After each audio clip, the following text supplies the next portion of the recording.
Ada manggil kan?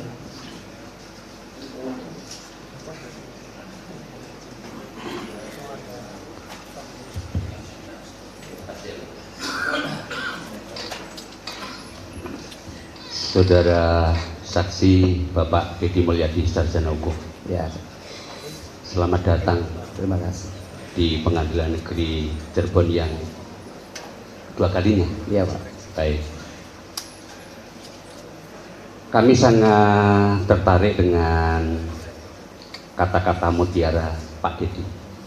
Kami sangat mencermati kebenaran hati yang tertinggi, catatan sejarah tidak boleh dihukum seumur hidup jika tidak bersalah. Betul Pak ya? Betul. Ungkapkan kebenaran itu dan sampaikan apa adanya. Ya, seperti itu Pak ya. Baik. Apakah Bapak sependapat jika kehadiran kami di sini, tim para termohon juga dalam rangka mengungkap kebenaran material? Ya, pertama kehadiran Bapak adalah sebagai orang yang mempertanggungjawabkan terhadap tuntutan yang pernah Bapak lakukan secara institusional. Artinya kedatangan Bapak karena tugas. Baik, terima Kalau kasih. saya karena hati. Baik, itu yang kami inginkan. Supaya mohon maaf jangan sampai, mohon maaf karena saya sangat menyukai, karena saya sudah sangat sering melihat video-video di media sosial dan saya sangat atensi dengan Iya. kepedulian Bapak, karena memang Bapak adalah peduli sosial, dan itulah kami fungsinya hadir di sini. Iya. Bukan berarti untuk melakukan perlawanan, Sip. tetapi semata-mata kami sepakat untuk menegakkan kata-kata mutiara yang disampaikan oleh Bapak Deddy. Baik. Selanjutnya kami juga ingin menanyakan, kalau terkait maksud dan tujuan sudah jelas semua. Bahkan pertama kali memang terharu ketika ketemu Saka Total dan Bu Titi dan menceritakan tentang proses seperti ini. Yang kami ingin penegasan, kami juga ingin penegasan dari saksi. Apakah semua saksi-saksi yang dianggap novum atau fakta yang sudah dihadirkan oleh pemohon, apakah akhirnya juga memang yang ditemui oleh Pak Deddy sebagian besar adalah hadir di persidangan ini? Ya, sebagian besar saksinya hadir di persidangan. Baik. Apakah pada waktu Pak Deddy katakanlah melakukan pendekatan mencari saksi-saksi sekitar ini, apakah Pak Deddy juga mencoba untuk menarik dari sisi orang tua korban? Mohon maaf, pernahkah? Oh, orang tua korban, saya kan menemui keluarga Pina juga. Sebelum menemui saksi-saksi yang berkembang sekarang, saya menemui keluarga Pina. Ada juga berarti ya? Ada, Jadi wawancaranya ada keseimbangan. wawancara ibunya, wawancara Vina, wawancara Linda. Yang saya tidak bisa bertemu dengan Pak Ibtu Rudiana saja. Baik. Jadi survei itu bukan hanya sepihak, tetapi memang Pak Deddy mencoba untuk melakukan perimbangan. Iya, bahkan saya ingin mencoba bertemu dengan ibunya Eki, tapi tidak berhasil. Tidak berhasil. Baik. Selanjutnya, apakah ketika ketemu Bu Titin, Bapak juga pernah menanyakan upaya-upaya maksimal yang telah dilakukan beliau selaku penasihat hukum? Karena walaupun bagaimana kan, mohon maaf ya, ada persidangan pertama, ada banding, ada kasasi. Apakah itu Bapak sebagai peduli hukum dan peduli penegakan hukum juga ada ditanyakan seperti itu? Iya, saya menanyakan pada Bu Titin sejauh mana upaya ibu melakukan pendampingan. Dan dia selalu mengatakan susah waktu itu kita melakukan pembelaan secara sempurna karena peradilannya tertutup meskipun dalam putusannya dinyatakan terbuka. Baik. Karena mohon maaf kalau saya berbeda pandangan, kalau mungkin saya keliru mendengarkan dan melihat. ketika Pak Dedi aktif survei kepada para saksi fakta baru itu, pertanyaannya itu, mohon maaf ya, teknik pertanyaan itu mengarahkan dulu hari kejadian, tanggal dan ini, bawahnya ada ini. Jadi memang mungkin dari segi yang lain menerima, tapi mungkin dari segi pihak yang lain mungkin beda pandangan. Jadi ada kalanya di dalam melakukan survei di lapangan itu langsung ketika si orang itu katakanlah, mohon maaf Bu Nining yang notabene mohon maaf saya juga paham. Jadi kalau kita, oh bukan begitu, kan begini, betul nggak? Nah itu yang sebetulnya menurut hemat kami kurang imbang di dalam melakukan survei di lapangan. Itu hanya kami selaku pengawas di media sosial dan itu. Ya, baik. Tapi kami tetap menghargai tentang upaya-upaya yang dilakukan oleh Pak Dedi untuk. Malah Bapak bisa melihat wawancara salah seorang saksi yang dulu berbohong ketika di BAP. Justru yang ada terbalik, di awalnya tertutup dan takut. Begitu saya tepuk-tepuk bahunya, kamu ada Allah di hati kamu, dia menangis. Pertanyaannya adalah, apakah tangisan spontan rakyat biasa adalah kebohongan? Yang berikutnya juga kan kita punya logika, Pak. Bapak tinggal cek saja itu ke warung Madura, jaraknya berapa ke gang. Bisa kelihatan menurut Bapak atau enggak malam hari? Kami kebetulan sudah survei dan sudah ngecek, tapi saya bukan tidak sependapat dengan survei Bapak yang lakukan. Kami sudah lama mengikuti bahwa Bapak adalah orang termasuk beliau yang peduli kepada masyarakat kecil, bagi-bagi sembako. Saya pun terharu, alhamdulillah. Cuma memang akhir-akhir ini kurang, tetapi lebih ke masalah yang ini. Tapi nggak apa-apa.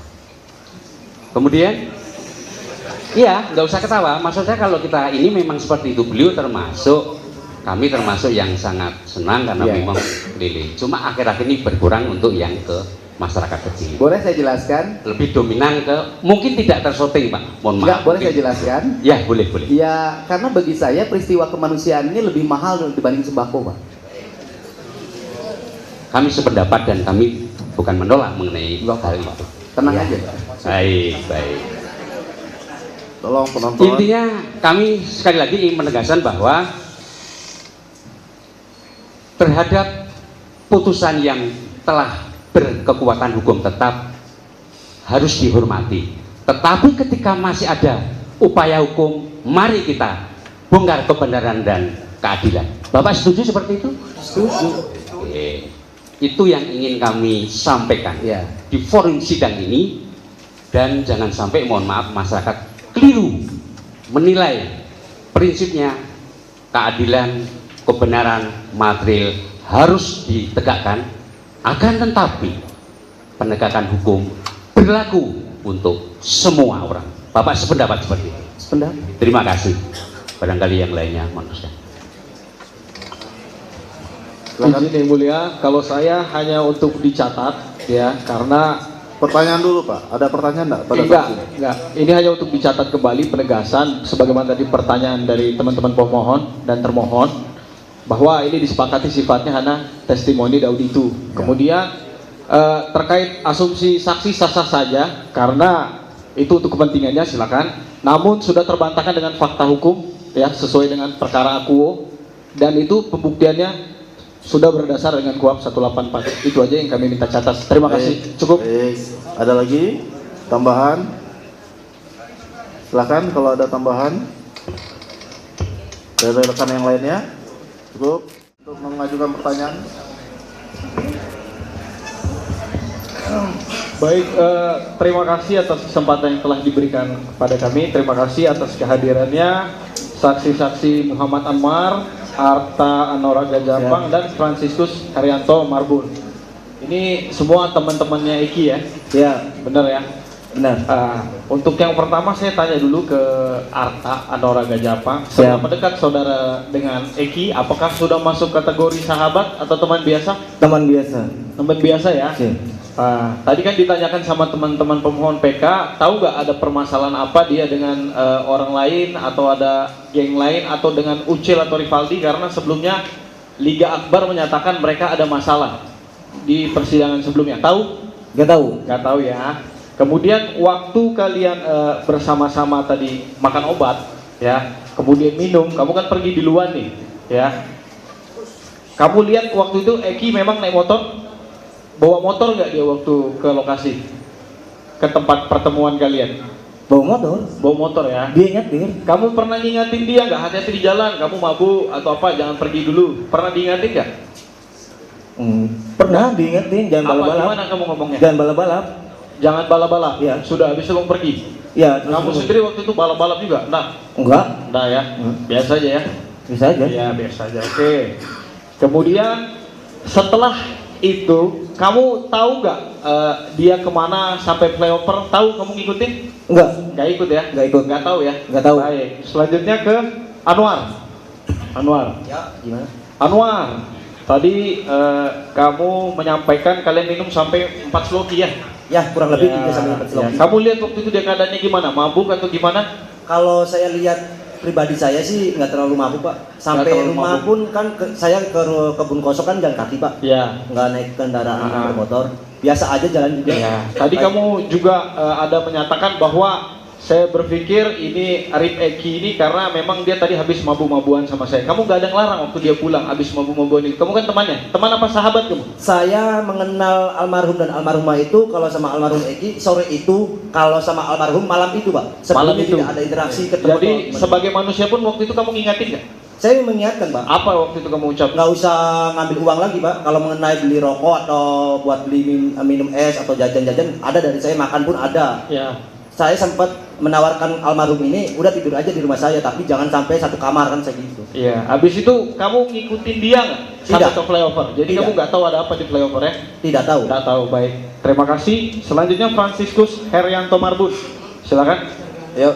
Ya. Tadi Franciscus sampailah kamu ke rumah sakit. Iya. Ya, kamu ke rumah sakit terus mendengar itu adalah kecelakaan. Dari siapa kamu dengar? Saya tahu kabar itu dari teman saya yang juga Siapa teman namanya? Nanti Namanya- biar siapa tahu teman-teman pemohon memanggil lagi kan? namanya saya lupa, Pak. Nggak tahu ya, Oh. lupa ya. Nah, terus kemudian apakah kamu waktu itu memang mengecek dan kamu punya keilmuan? Tadi kamu bilang, ini saya yakin kecelakaan. Punya ilmu kamu untuk mengecek? Karena saya lihat dari lukanya, Pak.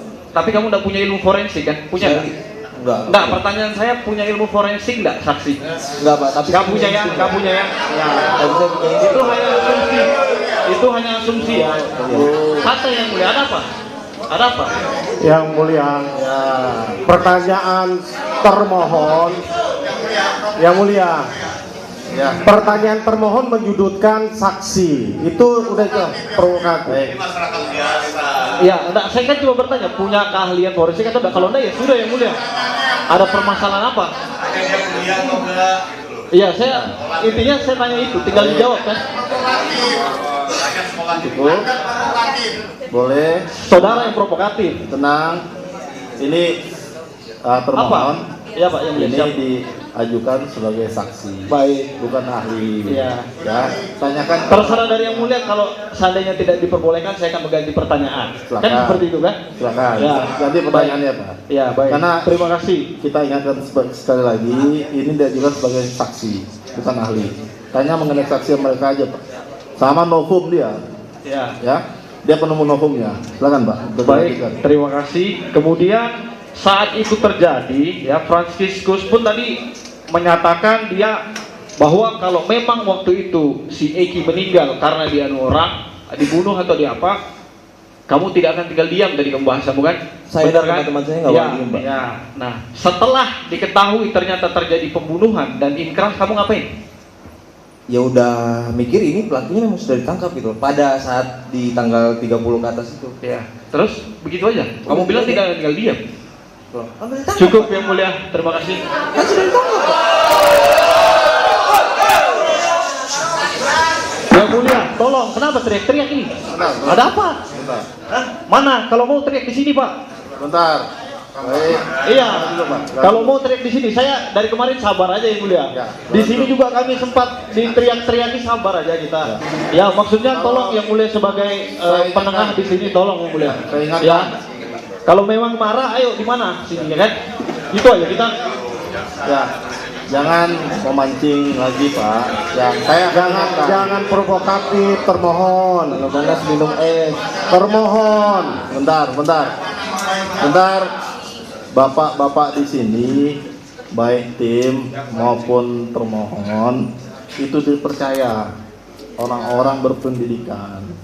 Baik, saya ingatkan kembali, tolong dijaga kepercayaan orang, baik dari penasihat hukum maupun dari termohon. Bagi penonton, saya ingatkan sekali lagi, kalau tidak bisa tenang, ya, tidak bisa menjaga tertib persidangan, terpaksa akan kami keluarkan dari ruang sidang. Ini peringatan terakhir ya, karena saya sempat mendengar kata-kata yang kurang pantas di ruang sidang kemarin.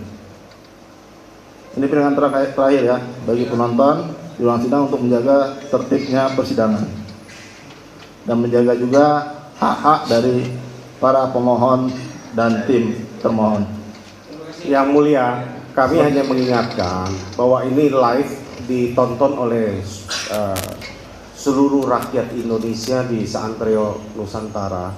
Akan malu kita ini orang terpelajar, ya. Hendaklah kita hadirkan persidangan ini menjadi contoh untuk dilihat oleh masyarakat bahwa kita mencari kebenaran bukan pembenaran. Azas praduga tidak bersalah ini kami sedang tanamkan juga dalam ini diperbolehkan dalam undang-undang kami menempuh PK. Artinya walaupun sudah divonis dan sudah inkrah, kami melihat ada kejanggalan, itu sebabnya kami mengajukan peninjauan kembali. Tolong dihargai proses yang sedang berlangsung. Nah, jangan provokatif, kami juga sudah coba bertahan, juga kami kendalikan tim PH untuk tidak overreaktif untuk menanggapi. Mohon termohon juga mengendalikan karena ini membawa institusi kejaksaan. Ya, tolong ini diperhatikan sama-sama. Kami juga akan kendalikan karena kami juga atas nama organisasi untuk majunya karena Dewan Pimpinan Nasional kami. Jadi sama-sama kita mempertahankan institusi nasional. Karena sesuai undang-undang Dewan Pimpinan Nasional Pradi adalah setingkat menteri, sama kedudukannya dengan termohon adalah dari Kejaksaan Agung. Supaya sama-sama kita menghargai institusi penegak hukum yang ada di Indonesia ini. Demikian majelis yang kami hormati. Izin yang mulia, dapat kami tanggapi bahwa walaupun ada asas praduga tak bersalah, ya ini upaya hukum luar biasa. Kami pun punya kesempatan yang sama seperti sidang-sidang sebelumnya. Kami hanya menggunakan kesempatan kami. Terserah mau pemohon berpendapat kami ini seperti apa, ya kami menjalankan hak kami. Selama itu tidak melanggar hak-hak yang telah ditentukan. Nah, dan kami tetap berpedoman kepada itu. Kami hanya ingin menyampaikan ini sebagai pesan kami yang mulialah sebagai pengendali di sini. Ya, seperti itu maksud kami yang mulia. Karena penonton ketika sudah tidak kondusif atau apa, dan pemohon ataupun kami yang mulia, terima kasih kami sudah diingatkan. Yang mulialah yang menentukan. Seperti itu maksud kami yang mulia. Terima kasih. Baik, Yang mulia mohon izin sekali. cukup Pak. Ya, Tadi kan saya mohon disampaikan. izin. Saya mau Nanti sampaikan. berkembang lagi. Nah, Cukup. saya mohon yang izin. mengatur sidang ini Pak. Baik, yang Cukup. mulia. Saya Kan mohon sudah disampaikan. Baik, makasih. Ya, kalau semuanya ngomong nanti di balai desa kita sidangnya Pak. Ya, kan sudah disampaikan tadi Pak. Semuanya saling menjaga. Saya sudah ingatkan dari awal bahwa ini adalah sidang permohonan peninjauan kembali. Ya, silakan pemohon untuk membuktikan dalil-dalil dalam permohonannya, dan termohon juga untuk membuktikan dalil-dalil dalam jawabannya atau tanggapannya. Selain itu, silakan dihormati persidangan ini karena majelis yang akan mengatur jalannya persidangan. Apapun perintah majelis, ya, itu untuk kebaikan persidangan ini. Ya, kita sama-sama mempunyai tujuan yang sama di sini. Begitu juga dengan, saya yakin begitu juga dengan pemohon dan termohon. Baik, kita lanjut. Bisa? Bisa. Termohon, bisa untuk dilanjutkan? Bisa? Silakan kalau ada pertanyaan. Terima kasih yang mulia Pak Tulian Ismani. Untuk saksi Franciscus ya, Iya Pak. Iya. Yang pemilik helm. Tinggal di Duku Semar, Iya betul Pak.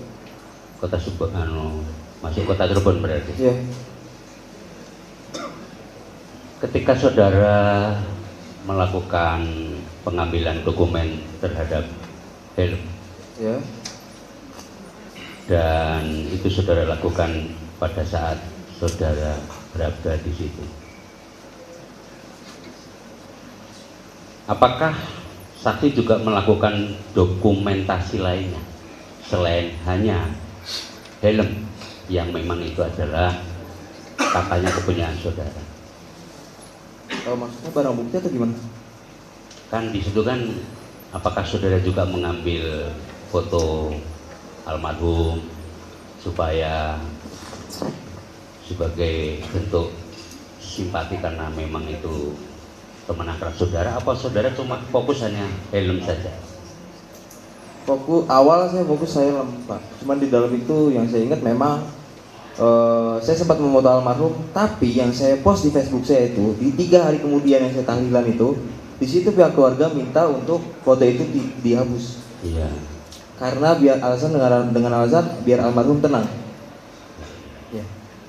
Kemudian tadi kan ditunjukkan kepada yang mulia terkait termasuk dari penasihat hukum bahwa ada helm sebelum dan sesudah, kan gitu. Ya. Apa yang membuat saudara terkesan sehingga saudara sempat untuk membandingkan, atau paling tidak saudara kok, atau secara kebetulan atau memang apa kok bisa mengambil foto helm sebelum dan sesudah? Apa itu ada kenangan terindah atau apa terhadap Menurut helm? saya helm itu adalah kenangan yang terindah Pak. Menurut saya untuk saya pribadi sebagai teman almarhum Pak. Pengingat untuk saya juga Pak. Kalau foto yang sebelumnya itu memang pada saat itu helm itu agak nyentrik Pak pada saat itu. Jadi ya dengan Nyentriknya di mana? Hah? Nyentriknya seperti apa? Agak terkenal Pak. Pada saat Termasuk itu. harganya memang Ya lumayan. tidak terjangkau kalau nggak orang-orang yang khusus yang maksudnya mahal lah gitu. Mungkin. Baik. Kemudian Pak Tikus pada saat saudara membuat surat pernyataan di notaris tanggal 17 September 2024. Ini memang kalian bertiga berbareng-bareng.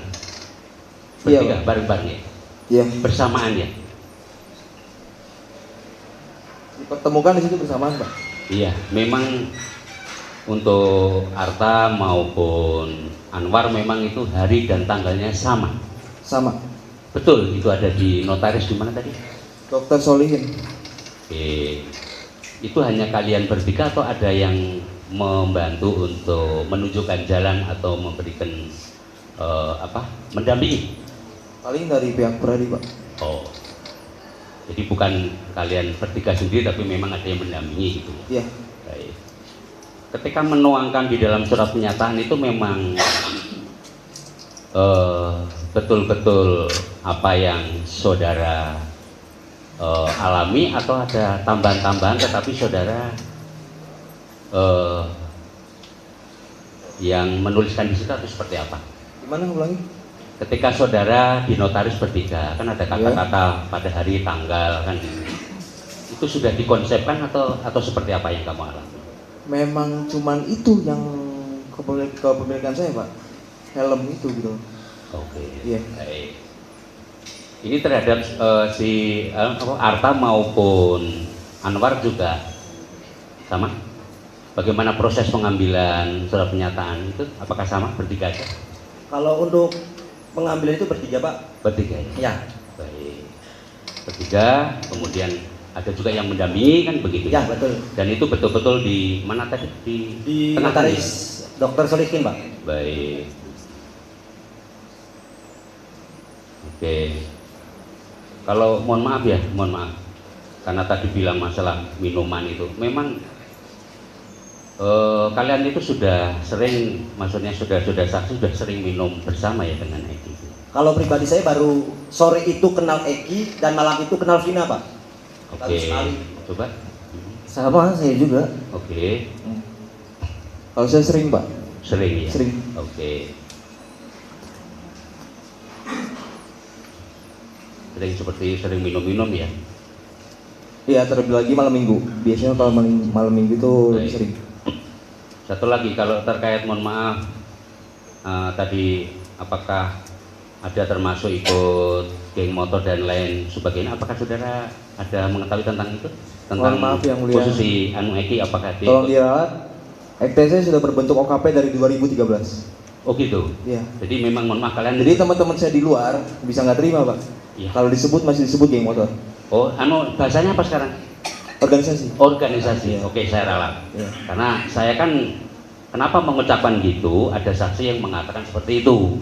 Tetapi kalau saya bilang sekarang organisasi itu lebih sependapat dan lebih baik. Ya. Kan gitu. Yang pertanyaan saya adalah apakah Eki termasuk kalian masuk organisasi itu? Masuk. Oke, tiga-tiganya ya? Saya dan Anwar. Oke, baik. Cukup, terima kasih yang mulia. Cukup? Ada lagi? Mau tambahan, ditambahkan? Yang Mulia. Silakan. Saksi ya, Fransiskus. Ya. Tadi kan disampaikan bahwa setelah meninggalnya si Eki kemudian sampai 3 hari datang ke rumahnya si Eki ya Iya. untuk ikut Tahlilan. melakukan tahlilannya. Terus kemudian tadi juga terkait helm disampaikan itu helm dari saksi Fransiskus. Iya, betul. Apakah pada saat di rumah Eki kan waktu itu juga ada orang tuanya Eki ya?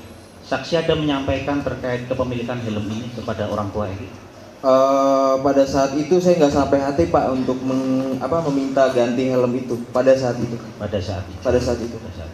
Baik. Cuman di teman-teman di luar itu memang agak ngomong gitu, ada ngomong coba minta ganti helmnya ke dalam gitu. Saya nggak sampai hati lah pada saat itu. Baik. Karena kan seperti kebiasaan kita ketika ada seseorang yang meninggal kan pasti kalau ada sangkutan terkait hutang piutang atau apapun bisa dikomunikasikan dengan pihak keluarga. Dengan seperti itu ya. Cuma tidak saksi lakukan pada waktu itu karena tidak sampai hati. Tidak. Baik. Terus kemudian selanjutnya terkait tulisan di helm, ya. Saksi tadi menerangkan tidak tahu, ya, karena sampai sebelum Eki meminjam helm kondisinya masih bersih, Iya. masih bersih ya, Iya. masih bersih. Terus kemudian pada saat kejadian kemudian ada tulisan ini yang kemudian saksi foto tadi ya. Iya. Nah, apakah ini tulisan dari si Eki? Bisa jadi. Mungkin. Yang Soalnya pasti dari- saja, saksi tahu atau tidak? Tidak tahu. Tidak tahu. Tidak tahu. Oke. Terus kemudian setelah tadi saksi melakukan foto di helm itu ya, itu kan di depan kamar jenazah. Iya. Di depan kamar jenazah. Helm, selain helm apakah ada benda-benda lain di situ? Saya ingat ada heelsnya Vina juga di situ. Ada? Heelsnya Vina, sepatunya Oh, Vina. heel, Iya. heels ya, back heel. Sepatunya Back heel Vina. Vina waktu itu. Apakah terkait kayak baju dan lain sebagainya? Nggak ada. Nggak ada ya. Nggak ada. Jadi setelah saksi foto helm itu kemudian ya hanya memfoto saja. Iya. Hanya memfoto saja. Karena saya ngerasa itu punya saya. Sekarang merasa punya si Francisco. Iya. Cukup. Satu lagi kelupaan tadi daripada nanti saya kurang jelas. Saudara Arta. Siapa? Arta, pernahkah saudara kumpul bersama dengan Eki katakanlah di alun-alun atau di Nggak taman pernah. Taman Sumber? Nggak pernah. Yang satunya? Yang lainnya pernah? Kalau saya Sebelum saya jelaskan kejadian, lagi, sebelum kejadian. saya kenal almarhum Eki itu sore itu dan saya mengenal almarhumah Vina itu malam itu, Pak. Jadi Malam otomatis sebelum-sebelumnya saya belum pernah ketemu, Pak. Gitu. Ya, kan saya jadi jelas. Satu lagi? Iya, kalau Taman Sumber iya. Oh, pernah. Pernah. Jam berapa? Saya lupa. Lupa. Maksudnya hari lain atau bukan hari pada hari, mohon maaf, bukan pada hari Jumat Sabtu itu atau nggak ingat? Nggak ingat lagi. Nggak ingat ya. Tapi pernah ke Pernah. Taman Sumber. Pernah. Sama siapa aja? Oh, rame, Pak. Antara lain siapa? Teman-teman saya, Pak. Teman-teman di EKTC juga. Oke. Terima kasih yang mulia. Hal ini kami pertanyakan karena tadi yang bersangkutan memang kurun waktu jam 16.30 sampai jam 21.30 itu bersama. Tapi di sisi lain sebetulnya ada kemarin saksi yang mengatakan berada di situ pada hari, berarti mungkin yang bersangkutan di lain hari. Jadi ada beberapa keterangan mengenai waktu yang kami mohon maaf berbeda pandangan dan nilainya belum bersesuaian dengan saksi yang sudah hadir. Terima kasih yang mulia. Ya. Cukup? Cukup, dari yang lain nggak ada? Cukup ya? Cukup ya Pak? Ada keterangan 3 orang saksi ini sekaligus saksi penemu novum. Ada tanggapan dari Rivaldi, Eko, Hadi dan kawan-kawan, silakan. Tanggapan saya masih tetap yang sama yang mulia. Saya tidak pernah mengenal almarhum Eki dan almarhum Malvina, apalagi punya masalah Dengan itu loh, sama korban. masalah dengan Masalah sama korban Eki dan Vina. Oke. Itu Saya aja? tidak pernah punya masalah sama sekali. Itu aja? Itu saja tanggapannya. Untuk kesaksiannya saya terima kasih. Ya. Yang lain sama? Sama ya? Oke. Masih ada yang ingin kamu sampaikan, Franciscus? Izin yang mulia, kami sebagai teman-temannya, kalau emang yang mulia berkenan, kami ingin meminta maaf secara langsung. Mungkin pada tahun itu kalau kami semua hadir, keputusan nggak bakal kayak gini, Pak. Ya. Ya. Nah. Boleh. Silakan di sini aja yang pemohonnya nyamperin. Ya, silakan. Kami izinkan 5 menit ya. Silakan berdiri, Pak. Ya. Baik. Udah lama nggak ketemu ya? Kapan terakhir ketemu? Ah, ya. Silakan. Ya. Silakan.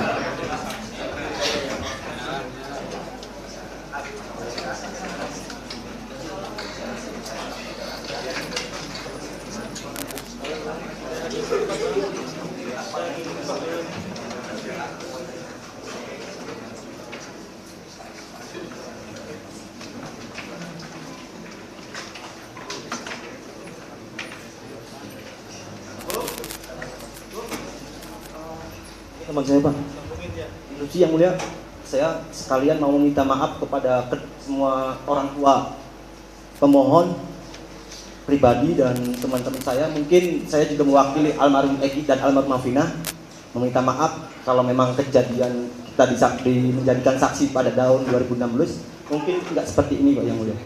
Saya mau meminta maaf kepada kedua orang tua pemohon.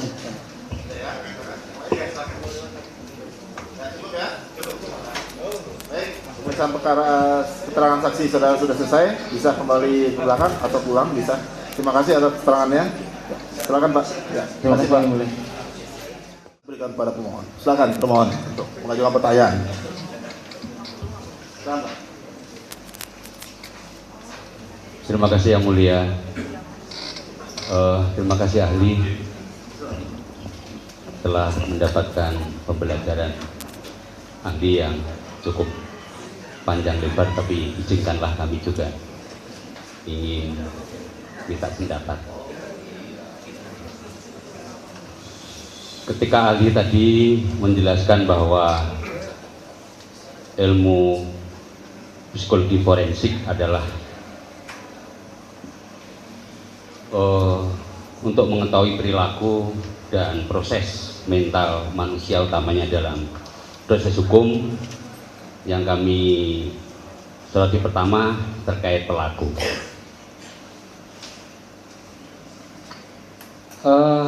Banyak kasus yang selama ini kita tangani atau yang terjadi di masyarakat, katakanlah si pelaku A itu melakukan pencurian dan sebagainya.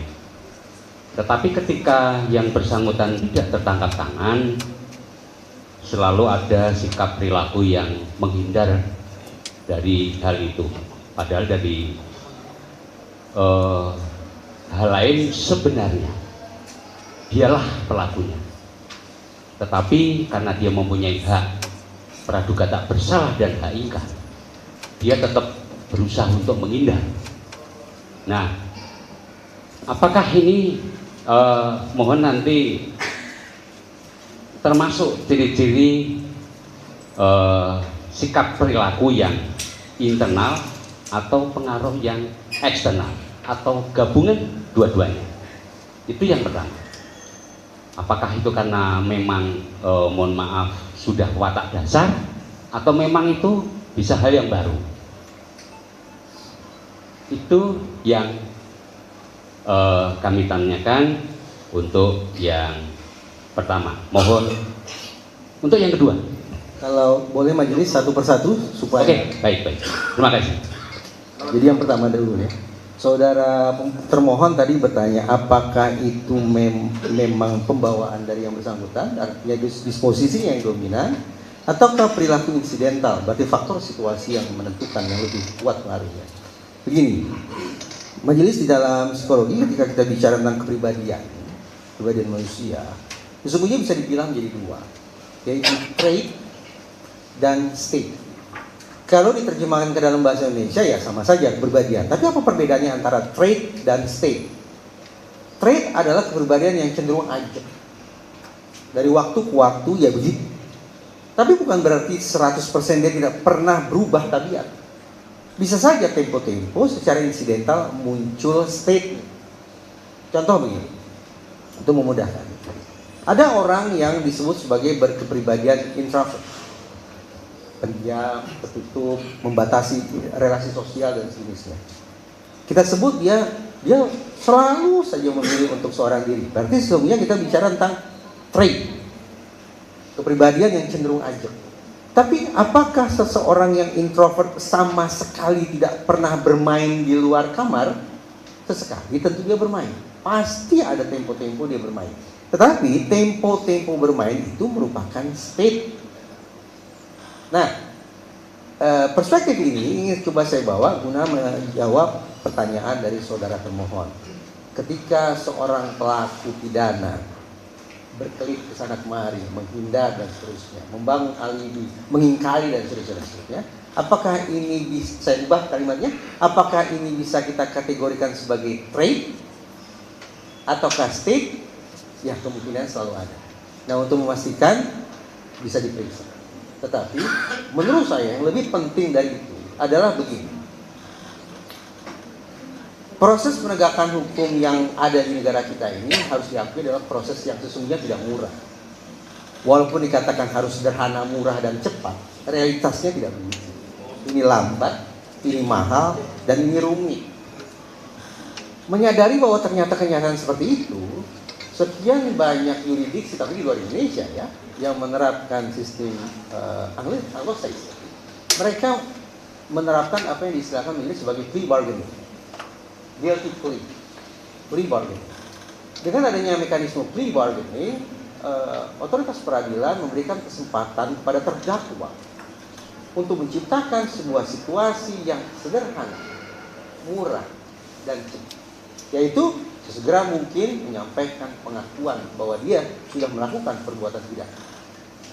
Kalau terdakwa memilih untuk mengambil kesempatan itu, maka iming-imingnya adalah sekali lagi proses persidangannya akan jadi murah, cepat, dan sederhana. Plus tidak tertutup kemungkinan hakim pun akan memberikan hukuman yang lebih ringan kepada terdakwa.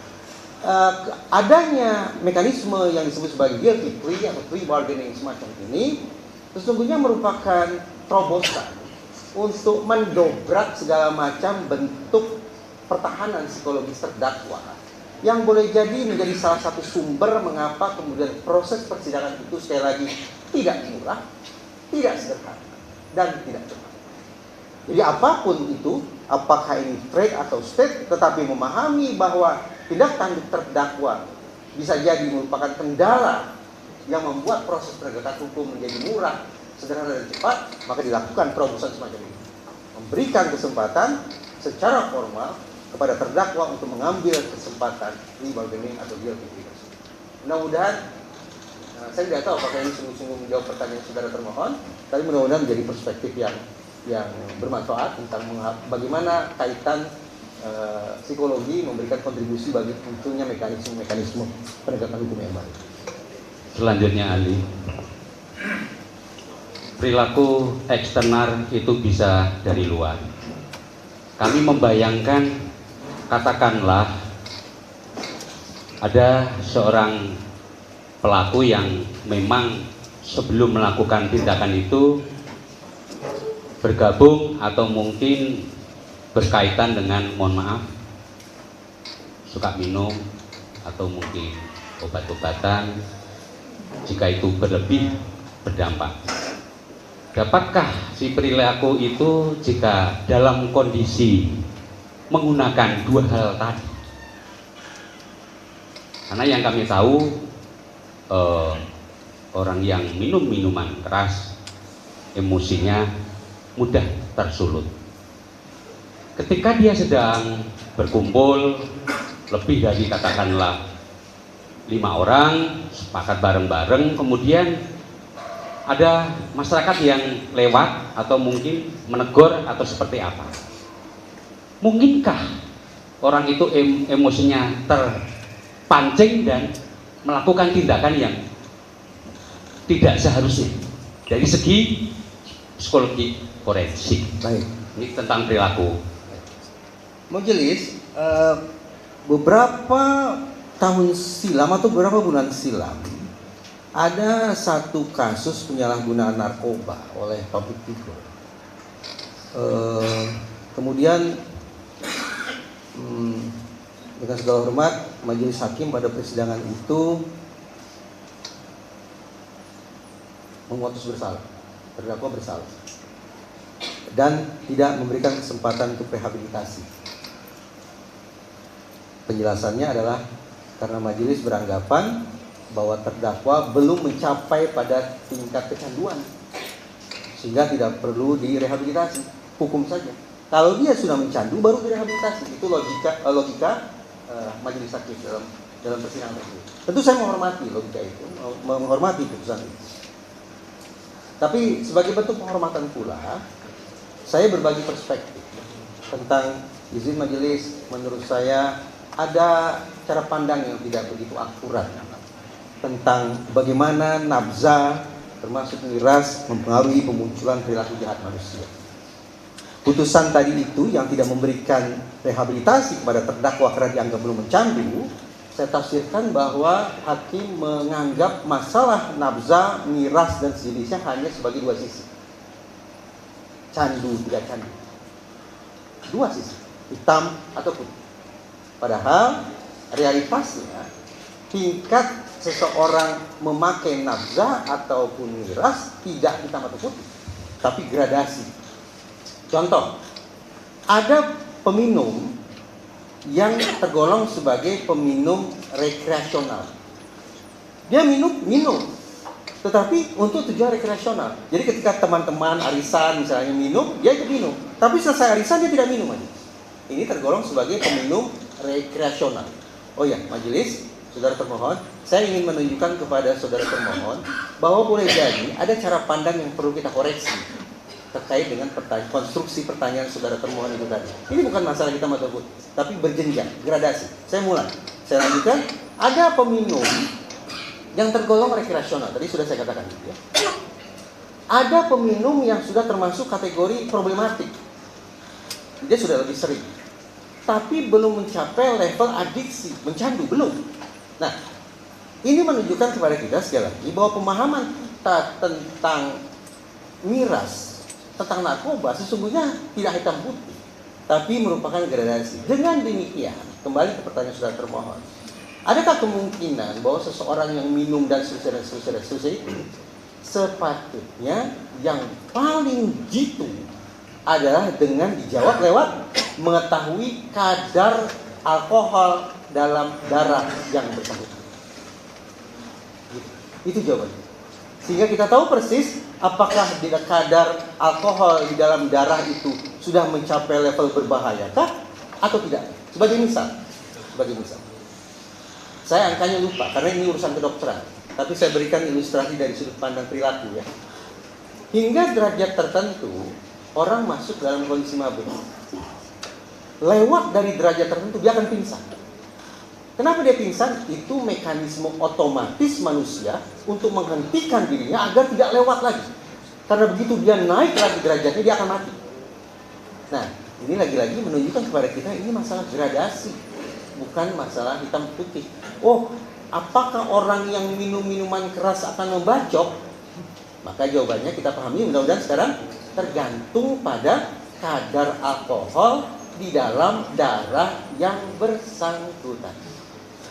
Jadi tidak serta-merta orang menegak bir misalnya langsung batuk orang, tidak. Karena ada level. Demikian saudara termohon. Mudah-mudahan bisa ya menjadi pengayaan terbaik. Satu lagi yang ahli bicara tentang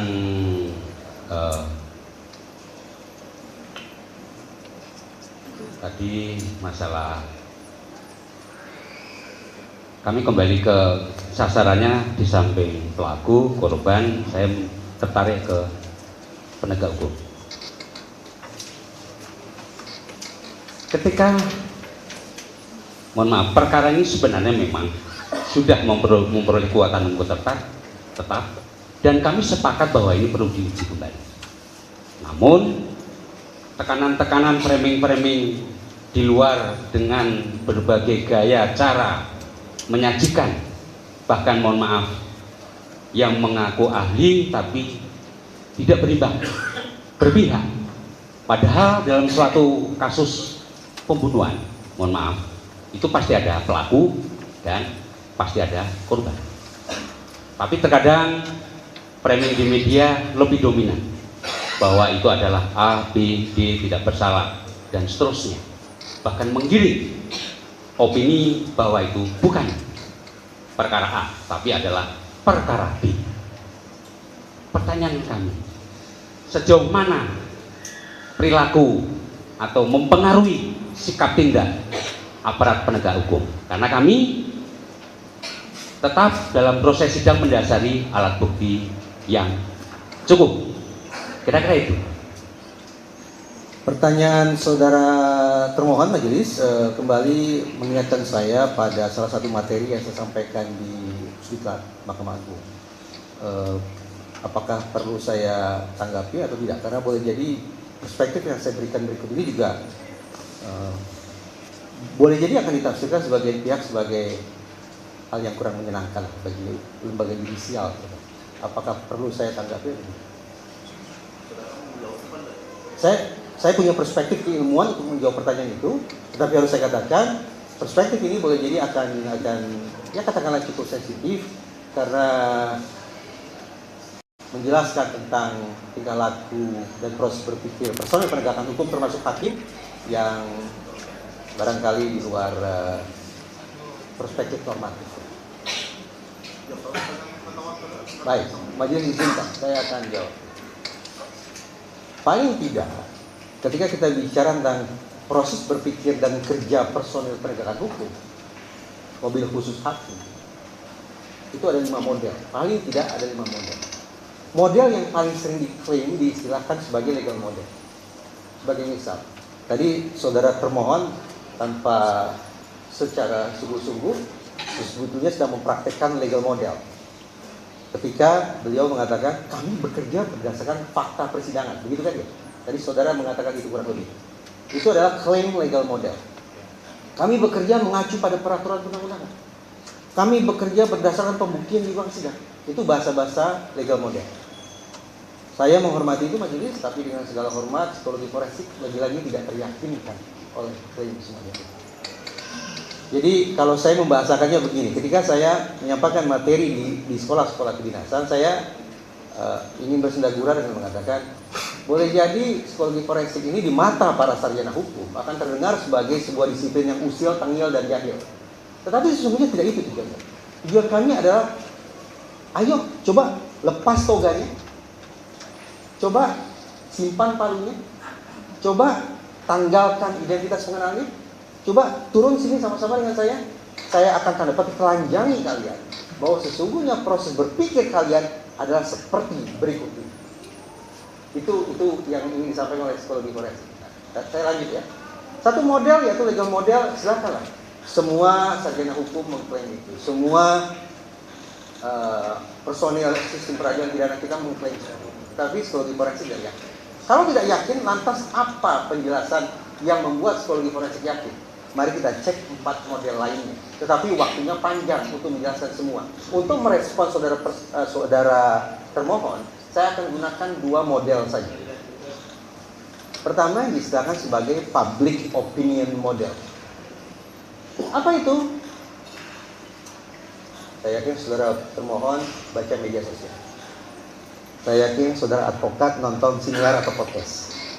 Dengan segala hormat, mungkin majelis hakim juga baca koran dan segala macam perbincangan di ruang publik.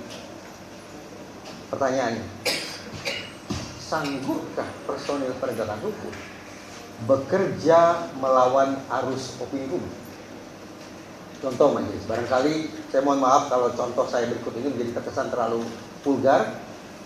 Sanggupkah hakim membuat putusan yang berlawanan dengan arah angin bertiup? Seperti itu. Mana yang menakutkan? Di orang-orang yang hadir di ruang persidangan atau justru orang di luar persidangan?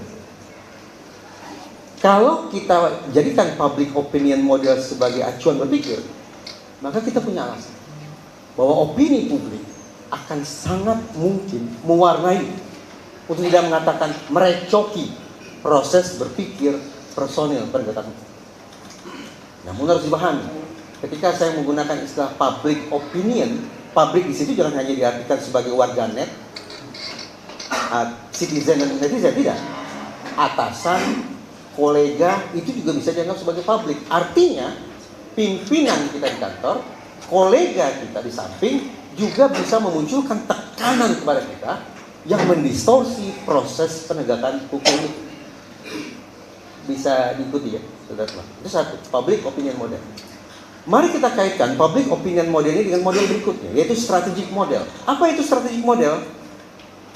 Strategic model memandang bahwa sesungguhnya, sampai kata sesungguhnya, jadi psikologi forensik sedemikian yakin. Sesungguhnya personil penegakan hukum ketika bekerja, mereka akan menjadikan pekerjaan mereka sebagai alat pelontar karir. Contoh.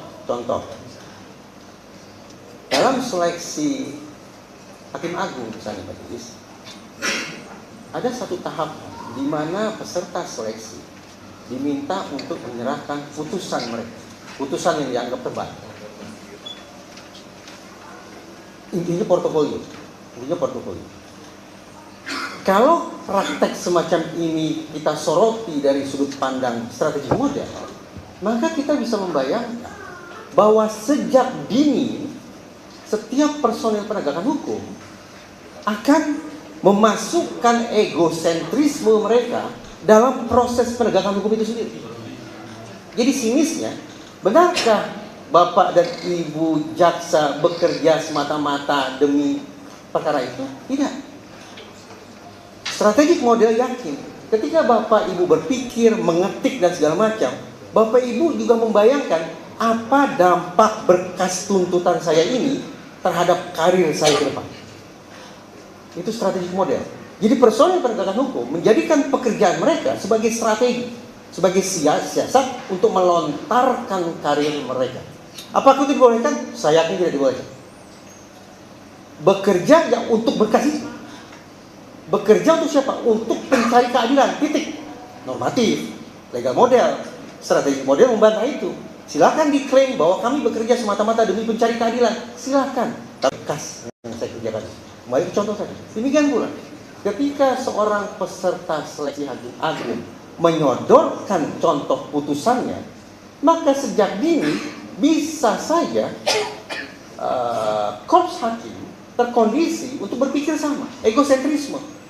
Sejak dini mereka sudah mulai berpikir, apa yang harus saya kerjakan agar putusan ini suatu saat nanti bisa saya pakai untuk melontarkan karir saya ketika saya mengikuti seleksi Hakim Agung. Ini misalnya. Dengan demikian, kembali ke pokok pertanyaan saudara termohon majelis, seberapa besar pengaruh pandangan publik misalnya terhadap suatu proses penegakan hukum? Terjawab sih. Public opinion model dan strategic model memberikan dasar paling tidak bagi saya dari disiplin psikologi forensik untuk yakin bahwa tekanan publik, pengaruh pimpinan, dan segala macam imajinasi atau rencana pengembangan karir akan memberikan warna untuk mengatakan merecoki proses penegakan hukum.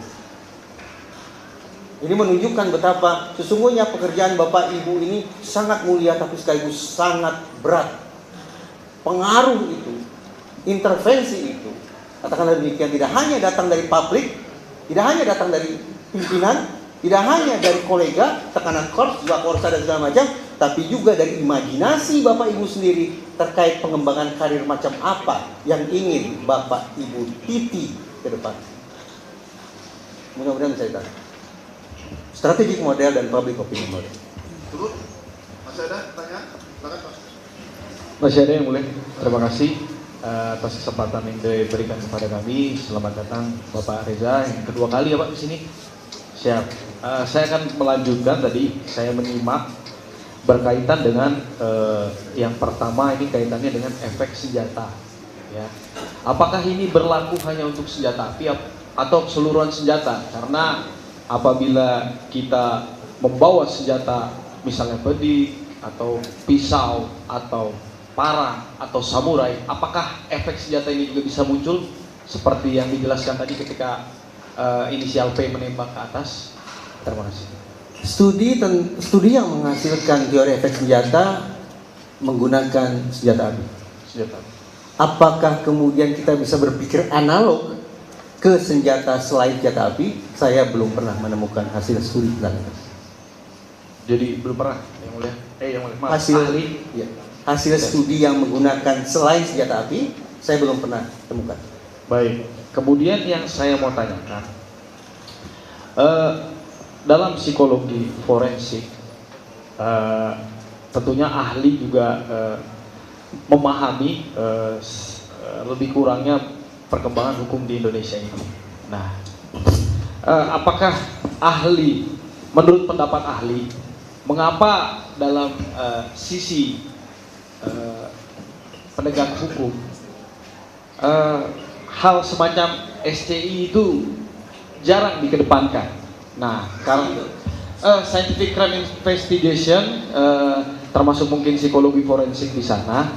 Nah, apakah itu karena peralihan kita sebagai penegak hukum, ya semua yang belajar hukum itu mempunyai alat berpikir bahwa alat bukti itu di pasal 184. Nah, walaupun ada di luar itu berkembang perluasan makna-makna terkait dengan alat bukti. Nah, dalam psikologi forensik mengapa itu bisa terjadi, Pak?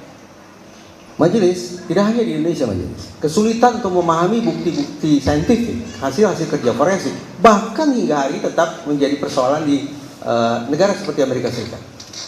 Tapi mereka punya cara untuk mengatasinya.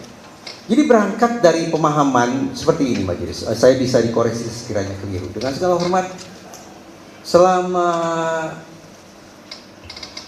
para personil penegakan hukum kuliah sarjana kuliah hukum sejak S1, berapa SKS yang Bapak dan Ibu Jaksa pelajari tentang kedokteran forensik? Berapa SKS? Tidak usah dijawab. Ini hanya pertanyaan retorika. Ya. Yang kedua, berapa jam yang Bapak Ibu pelajari tentang psikologi forensik? Berapa semester yang Bapak Ibu pelajari tentang IT forensik?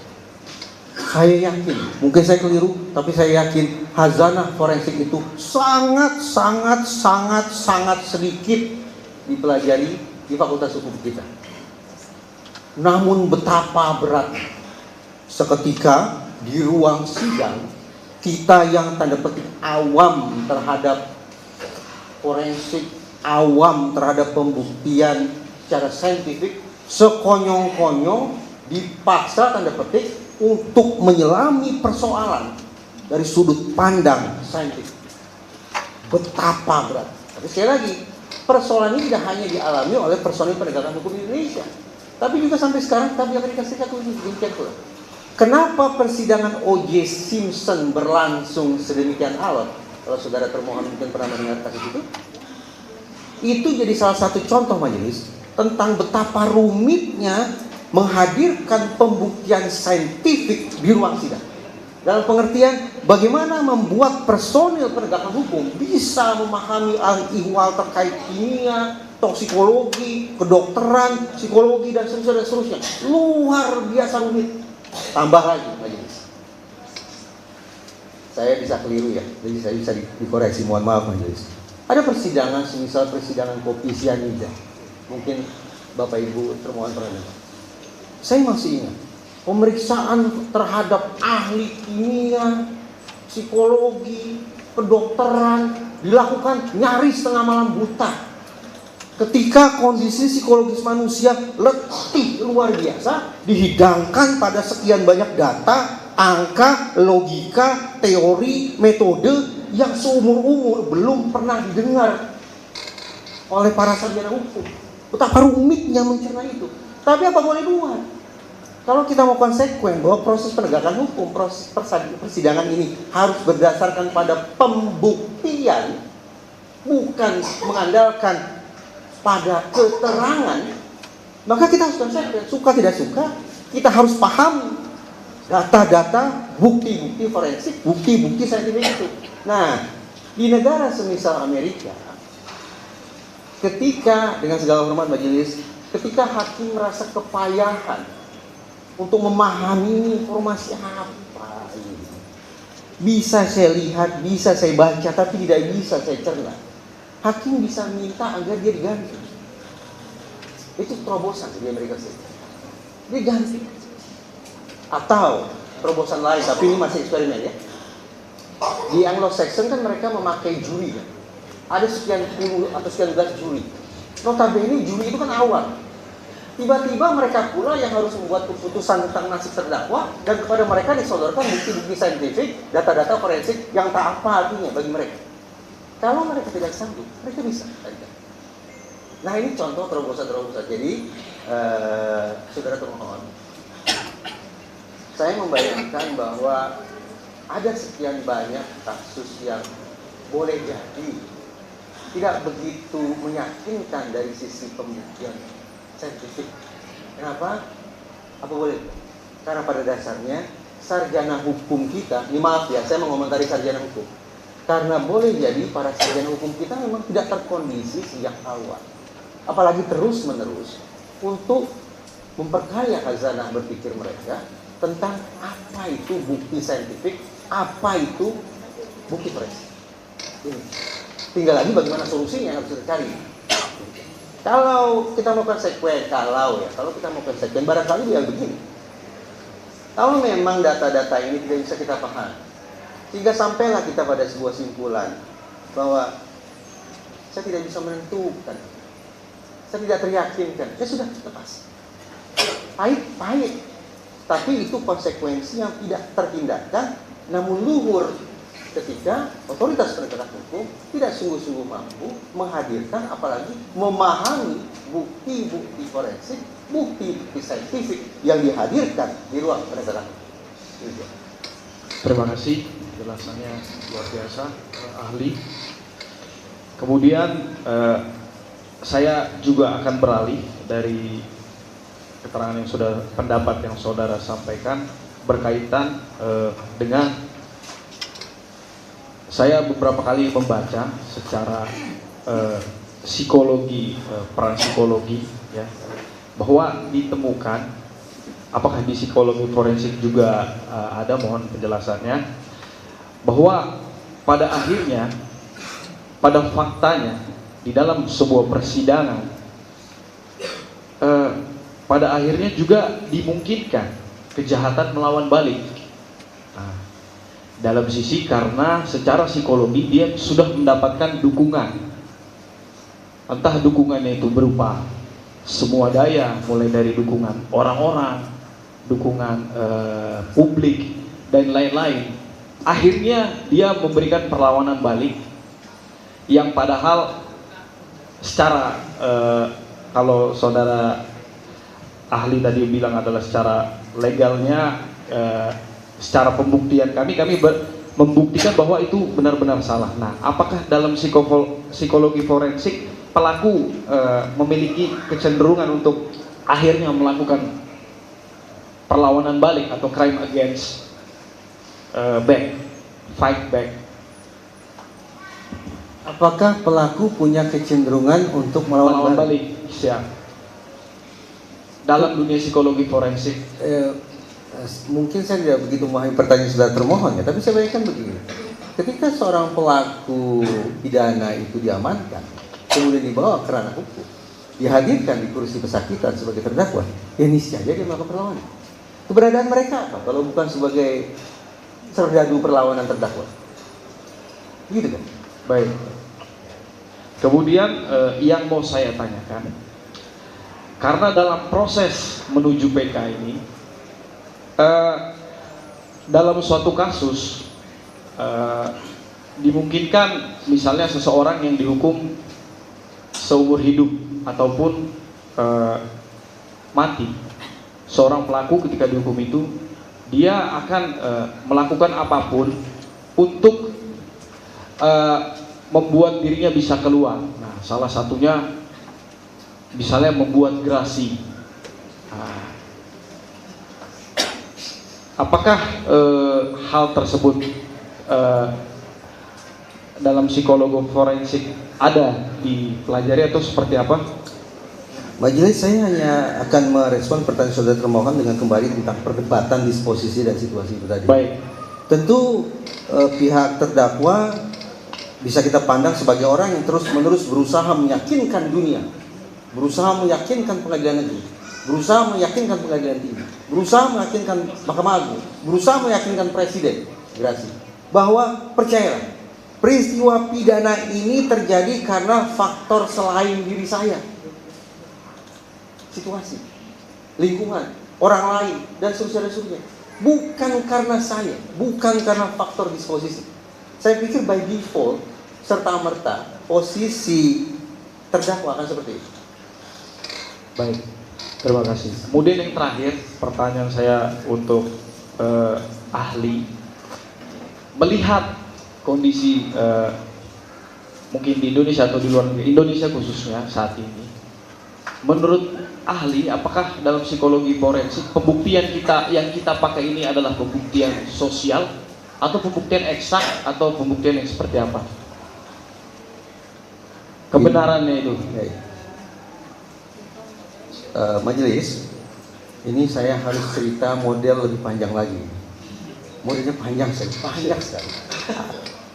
Kalau ada 5, 6 atau 7 model yang bisa kita pakai untuk menyanggah premis saudara termohon. Intinya model-model yang dirumuskan oleh psikologi forensik terkait dengan kerja personil penegakan hukum, terkait dengan istilah beratnya judicial decision making process, proses pembuatan putusan judicial. Percaya, kata psikologi forensik majelis, tidak seindah, tidak seideal, tidak senormatif yang diklaim oleh sistem peradilan pidana. Tidak selegal model itu loh Bapak Ibu. Psikologi forensik, saya majelis tidak bicara dalam konteks maaf personil penegakan hukum yang korup. Tidak, ini tidak ada urusannya dengan masalah korup, tidak ada masalahnya dengan masalah penyimpangan, tidak ada. Ini masalah proses berpikir manusia yang bekerja sebagai personil penegakan hukum. Proses berpikir manusia Bapak Ibu yang saya hormati terjelaskan lewat model itu tadi yang menunjukkan kepada kita, percayalah, Bapak Ibu semua yang saya hormati bisa mengklaim dengan segala macam bahasa berbunga-bunga ala legal model. Silakan mengklaim seperti itu. Tapi psikologi forensik tidak sepenuhnya teryakinkan bahwa Bapak Ibu bekerja mengacu semata-mata pada berkas, mengacu pada fakta di persidangan, mengacu pada peraturan perundang-undangan, mengacu pada nilai-nilai kehidupan yang hidup di tengah masyarakat, nilai-nilai keadilan yang hidup di tengah masyarakat. Tidak. Psikologi forensik tidak teryakinkan sepenuhnya oleh klaim legal model itu. Tidak sepenuhnya teryakinkan. Makanya banyak model. Nah, izin majelis, kalau materi ini saya sampaikan di sekolah kedinasan, tempo-tempo peserta diklat itu ada yang marah. Ya, karena dianggap psikologi forensik ini jadi seolah-olah merendahkan proses berpikirnya personil penegakan hukum. Saya katakan tidak demikian maksudnya. Psikologi forensik itu hadir untuk mengecek psikologinya Bapak Ibu yang saya hormati ini. Psikologinya. Dan psikologinya sekali lagi, toga dilepas, palu disimpan, name tag disimpan, Bapak Ibu ini sama dengan saya.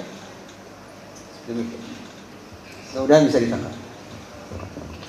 Terima kasih ya. Berarti tadi modelnya yang public opinion, strategic model, dan yang tiganya belum dijelaskan ini Pak. Panjang sekali. Panjang sekali. Saya sebut saja mungkin ya. Ya, sebut saja boleh, biar kita cari di Secara boleh. besarnya aja Pak. Secara garis besarnya aja mungkin. Ya. Ada attitudinal model, model sikap. Perlu diperagakan tidak? Saya bisa peragakan dalam waktu 1 menit, bahwa Bapak Ibu jaksa berpikir dengan attitudinal model. Kalau dibolehkan oleh majelis saya peragakan. Gimana? Coba Bapak Ibu jawab secepat mungkin ya. Jawab secepat mungkin dan jujur ya, spontan kan. Kalau berpikir lambat, menjawab lambat, saya anggap Bapak Ibu tidak jujur. Tidak cocok jadi personil penegakan hukum karena tidak jujur.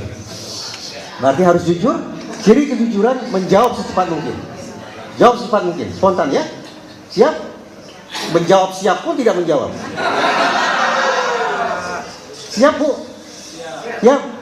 Ibu tidak berani berkata karena terekam kan berarti suaranya. Ibu hanya berani aja. Ibu siap jawab? Siap ya? Siap. Sepasang suami istri datang ke pengadilan. Mereka akan bercerai.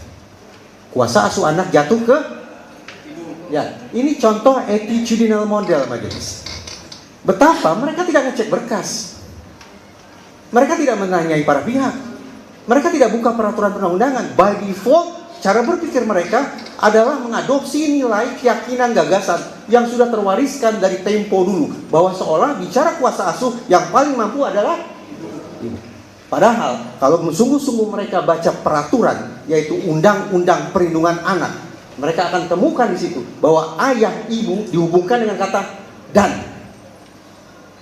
Artinya kita tidak punya alasan dari sisi peraturan perundang-undangan untuk menganggap bahwa satu jenis kelamin lebih unggul daripada jenis kelamin lainnya ketika bicara pengasuhan. Maka ternyata Bapak Ibu bekerja berdasarkan attitudinal model. Saya lanjut majelis. Model berikut. Lagi ya ke Bapak Ibu. Sebenarnya saya bisa bertanya ke majelis, tapi untuk menghormati persidangan yang mulia saya bertanya. Saya boleh tahu ketika Bapak-Bapak menangani sebuah perkara, apa yang harus Bapak cermati? 5 saja, coba. Pakai mikrofonnya. Pakai mikrofonnya. Supaya saya dengar. Syarat formil, material, kemudian locus tempus. Oke. Locus tempus habis itu. Sudah. Sudah ya? Sudah lah, 4 Pak. Coba. Saya boleh tahu, kalau di tingkat PN, maksimal berapa waktu yang Bapak punya untuk menyelesaikan satu perkara? Maksimal deadline apa? 3 bulan, 2 bulan adalah cara berpikir ala manajer. Jadi mereka kesampingkan aspek substansi hingga pada titik tertentu mereka harus sisir, mereka harus kikis kemungkinan mereka berkonsentrasi pada aspek substansi karena mereka dikejar oleh waktu. Ini disediakan sebagai case manager model. Jadi siapa bilang personil penegakan hukum semata-mata berfokus pada substansi? Kalau kita mau konsekuen bicara bagaimana merealisasikan keadilan para pihak, ya baca substansi, fokus pada substansi, betul tidak? Saya yakin betul. Tapi pada titik tertentu Bapak Ibu harus abaikan tanda petik substansi karena Bapak Ibu dikejar oleh waktu. Muncullah model case manager model. Berarti Bapak Ibu yang saya hormati ini bekerja tidak murni sebagai orang yang fokus mencari keadilan dengan menggali sedalam-dalamnya aspek substansi suatu perkara, tidak. Bapak Ibu harus berpikir, bahaya deadline,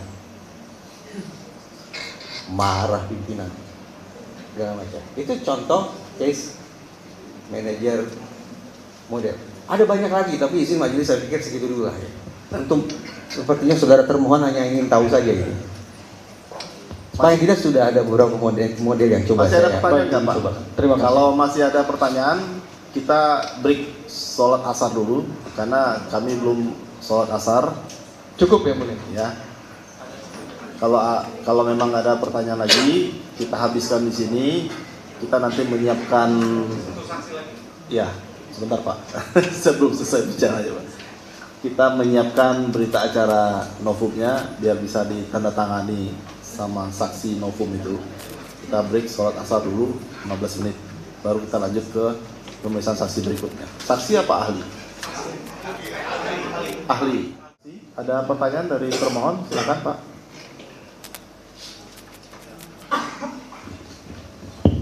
Baik, terima kasih Yang Mulia. Ahli ya, terkait keahlian ahli dalam bidang digital forensik ini, apakah apakah ini untuk semua perangkat elektronik digital forensik ini? Digital forensik Pak? Iya. Kalau saya risetnya malah membuat software untuk digital forensik. Jadi bahkan kalau ini kan cuma operator ya, artinya tinggal menggunakan ekspor selesai. Kalau saya malah lebih detail dari ini, membuat software untuk intelligence data, menyembunyikan data, bahkan lebih rumit dari ini. Jadi ini ya levelnya cuma operator lah sebenarnya. Operator, baik. Ya. Apakah juga termasuk kayak pemeriksaan CCTV bisa dilakukan digital forensik? Disertasi saya adalah keamanan digital video, jadi saya paham benar dengan digital video. Baik. Ya. Terus selanjutnya terkait data-data ya. Apabila data-data itu berupa SMS yang mungkin sudah dihapus atau sudah dihapus lah sama pemiliknya, kemudian dilakukan ekstraksi, apakah data itu bisa dikembalikan atau ada keterangan delete dari hasil ekstraksi? Di metadatanya bisa dong, tapi tadi tuh kita pilih jenis extraction yang lain, kan banyak menu itu. Jadi tergantung dari menunya. Ini kan logical extraction. Ya, ini yang paling dasar menurut ahli. Paling minim. Paling minim. Paling cepat Pak. Tadi kan extractionnya cuma 7 menit 33 detik. Cukup Yang Mulia. Ya. Ya, baik. Kalau tidak ada pertanyaan, Pak, kalau pertanyaan dong Pak. silakan. Sering ditanya Pak. Baik, salam kenal ahli, tolong duduk yang hormati. Ini tadi karena persetujuannya waktu sudah malam, jadi satu aja Pak. Tapi kalau memang beliau dan diberikan kesempatan, saya mau bertanya. Biar viewsnya naik Pak, views YouTube.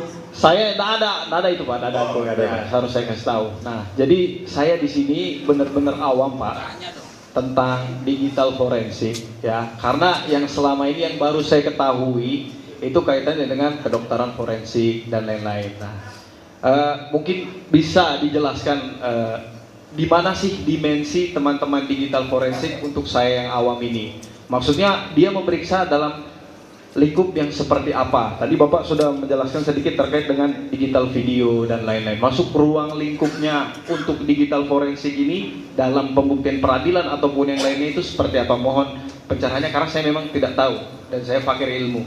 Sebenarnya untuk digital forensik yang dihadirkan di pengadilan sebenarnya sudah sangat lengkap loh Pak.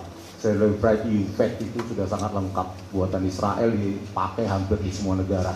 Cuma masalahnya adalah integritas moral gitu. Tadi itu kalau datanya mau meringankan terdakwa bisa diotak-atik, apalagi diekspor dengan XML, HTML dan lainnya. Kalau ini PDF ya mungkin agak susah, tapi itu tetap bisa ya dilakukan. Itu tadi bahwa forensik digital itu yang paling penting adalah integritas moralnya. Ya, kita punya kasus yang akan nanti kita bongkar. Ahli forensik digital itu merusak barang bukti digital, mengaku SOP FBI, CIA dan lain-lain. Jadi yang paling penting adalah dia jujur. Gitu. Artinya apa? Semua yang diekstrak, baik memberatkan maupun meringankan terdakwa, jaksa harus menghadirkannya di persidangan supaya ada fair trial, pengadilan yang adil, gitu Pak. Jadi nggak rumit, apalagi pakai ini. Softwarenya ada di biaya rakyat ini, di kepolisian. Mungkin saya di sini memahami ini salah satu masukan saudara karena dalam digital forensik saudara memiliki alam berpikir sendiri, ya. Dan kami pun di dalam hukum memiliki alam berpikir sendiri. Saya tahu ini merupakan kecemasan saudara karena memang di kami saat ini dan waktu itu pun mungkin terjadi di dalam 184 KUHP di kami itu yang penting itu adalah alat bukti yang tertuang di sana. Nah, dan ini kami akan mengambil sebagai masukan dalam dunia peradilan. Karena pun tadi setelah kami tanyakan kepada ahli, memang di Indonesia jarang menggunakan SCI, terutama juga yang tadi Bapak ini, yang terbaru. Dan saya memang awam di hukum-hukum pun, saya di kampus jujur baru ini saya menemukan digital forensik. Tapi kan dilampirkan dalam berkas, Pak. Kalau Nah, masalahnya begini Pak, saya nanti kan Bapak diberikan Pertanyaannya aja langsung. Pertanyaannya aja. Apa Bapak bilang kayak gitu. Kami kan sekarang posisinya bukan yang saat itu. Nah, itu yang harus dipahami, ya. Itu yang harus dipahami. Kalau mungkin kami bertemu saudara sebelum ini terjadi, akan kami lampirkan. Itu disepakati. Itu disepakati. Karena kami akan fair. Kan seperti itu. Itu intinya yang mulia. Cukup. Terima kasih. Cukup. Kawan mulia. Tolong jangan ditanggapi secara berlebihan.